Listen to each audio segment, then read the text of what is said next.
O'sha mashhur ona haqidagi she'rlar bilan ijtimoiy tarmoqda portlatgan akamiz keyin Sirdaryoga tashrif buyurdilar. Keyin san'at olish maqsadida Xudo xolasa akamizga xush kelibsiz deymiz.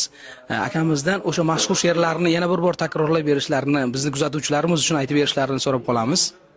Avvalo assalomu alaykum, Kiya Sirdaryo kuzatuvchilari.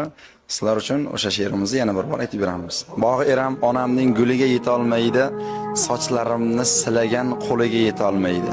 Agar dunyo boyliklarini boshimdan sotsalar ham, otamni topgan 3-4 so'm puliga yeta olmaydi.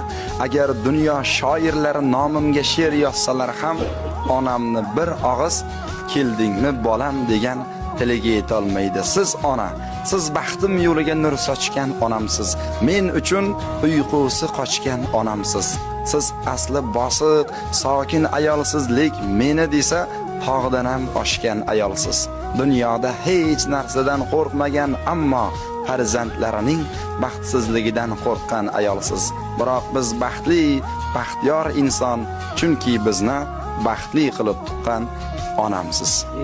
Niyat qilganlar bo'lsa, Xudo xolasa ota-onalarga mana shu yerda Kesanat avtomobillarini sovg'a qilib bo'ladi-ku, har bitta farzand ota-onaga niyat qiladi. Alloh yetkazsin, har birimizga yetkazsin.